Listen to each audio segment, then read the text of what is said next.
Right, so if you haven't already watched the TRC-214 video I've got on the channel, please do. This is the radio that was of course featured in the hit TV show Stranger Things, one of the sort of 3 realistic radios that they showed on there. So anyway, I've had this radio for a little while, but not content with having just one. I ordered, or I managed to get hold of from the States, number 2. Excellent. So this one is in pretty similar quality to that one, pretty similar condition, probably slightly worn slightly more. Now with this one I would say it may have been used in some form of business or possibly construction, looking at the probably not construction though, but looking at it has a number 1 sticker on here. But yeah, it's in very good nick. The differences between the two, if you watch the other video, is that this one has 3 channels and this one only comes with the standard channel 14 set of crystals. So if you've not watched that video, bear that in mind if you are using these sets, to check with the seller to see if it's A, got crystals in, and B, if it has what channels that they are on. This can be established simply by removing the back with the 3 screws and then just looking at the crystals inside. So anyway, yeah, this one is in pretty good nick. As far as serial numbers go, that's just for you guys out there that like that sort of thing. We've got 317712 on this one, and 350, what's that? Need better glasses, 643 on this one. So this is technically the newer one, but slightly older looking anyway. But luckily, both of these have good antennas. In fact, on this one, it's actually slightly straighter than the original one, which is a little bit bent at the top. Now, out of the box, this one didn't work, the new one. This one always has worked, as you've seen if you've watched my video, and out of the box this one didn't work. Now Richard from UK CB Servicing, who has a very good channel, I suggest you go over and subscribe to him. He showed me a really good tip actually with regard to cleaning these terminals. These battery terminals, as you well know if you use any portable electronic equipment, can corrode.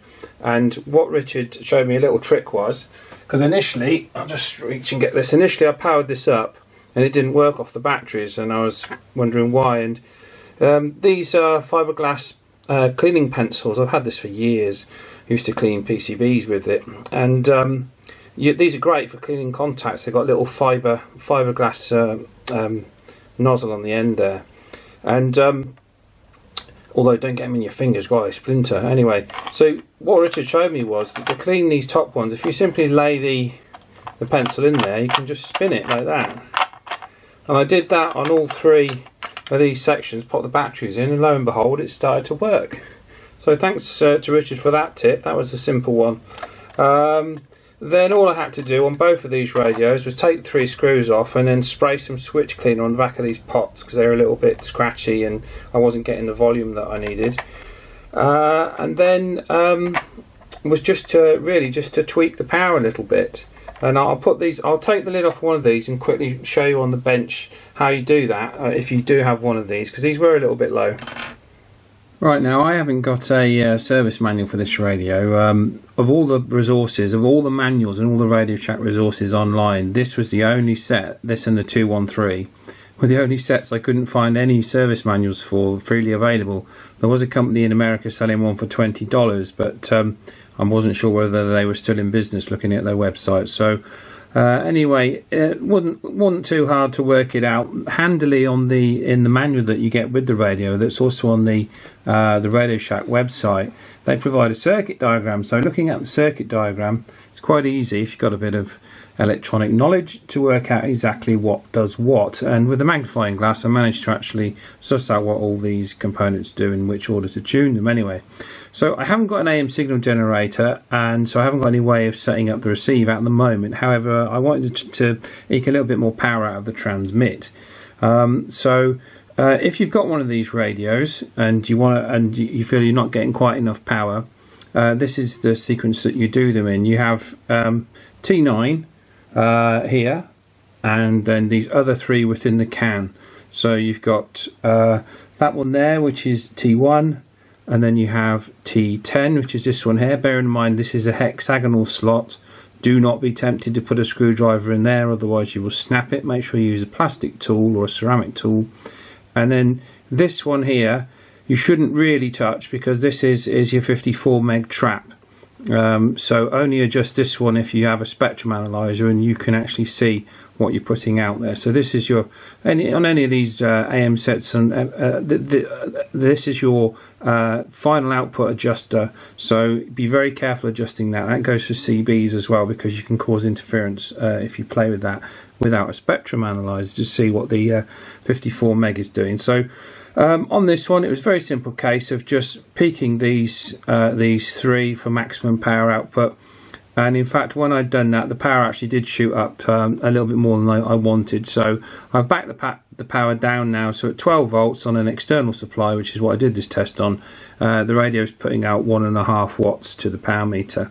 It may be slightly different because we're tapping off before the coil. I mean, I could test it and do a field strength test on the antenna, which would probably be better.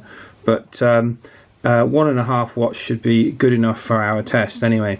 So I'm hoping the receiver is going to be okay. Like I say, I've got no real way of saying that at the minute, but this should be good enough for a test. I mean, to be fair, these were pretty much spot on, and there's no evidence in these radios that they've been played with anyway. So the main thing was getting the switch cleaner into the parts.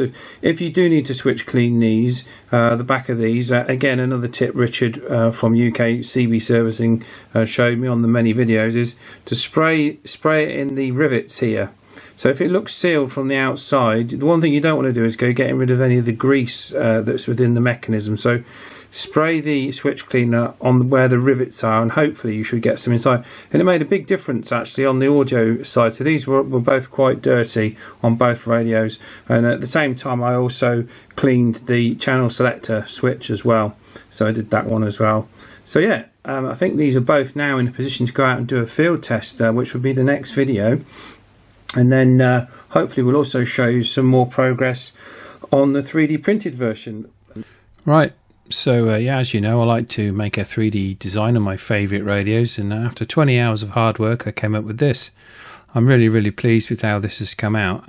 All I had was the original radio, a set of calipers and a bit of time. So after 20 hours I was very pleased with how this has come out. It's a very close, if not pretty much exact replica of the original in 3D form. And as you guys will appreciate, this obviously took a lot of work, and I can hollow this out and fit boards inside it, make it into a novelty toy, scale it up or down, make it as big as I want. So what I thought I'd do, and I like to always do this after I've done a 3D design, is just do a quick test print on the 3D printer just to see if it looks okay miniaturized, and 9 times out of 10 it's going to be okay when we make it a bit bigger. So let's quickly see how it gets on the 3D printer. After about 10 hours of 3D printing on the highest quality possible, without putting a smaller nozzle in anyway, yeah, I was very pleased when this came off the printer.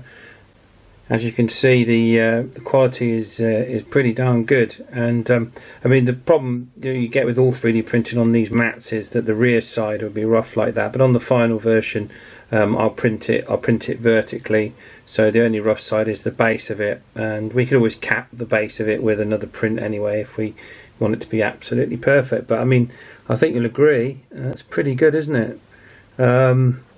Even got the antenna moulded there, although it's a little bit delicate. I had to glue it back. That's what the some of the white is there on there. But I mean, look, I mean, it's you know what I mean? What do you reckon? It's good, eh?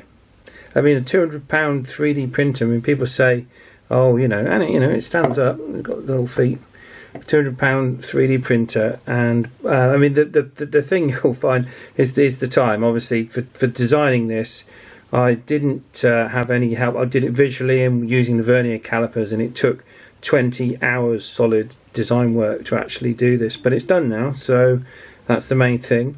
And then all we need to do, if we want to fashion this into a usable thing, is basically to split it in the software, hollow it out, and we can fit mouldings and fixings in there and put whatever we want in it. Another radio, make this a working PTT, make that a working button, make these knobs work, you know, easy, simple stuff, not hard to do. And yeah, I'm really pleased with that. Let me put that next to a UV5R. I have got big hands, but let me put it next to a UV5R so you've got some idea of scale. Right, here it is next to a UV5R. There you go. Give me some idea of scale. Now, some amongst you might say, well, wouldn't it be marvellous, you know, rather than having to scale this up, wouldn't it be marvellous to make this a working version? I mean, some might not say that. Some might say, why are you doing this? You're mad. But, you know, a little bit of madness doesn't hurt anyone, does it? So, yeah, I think it would be great fun. And I do have, by chance, something that might do the job. There you go.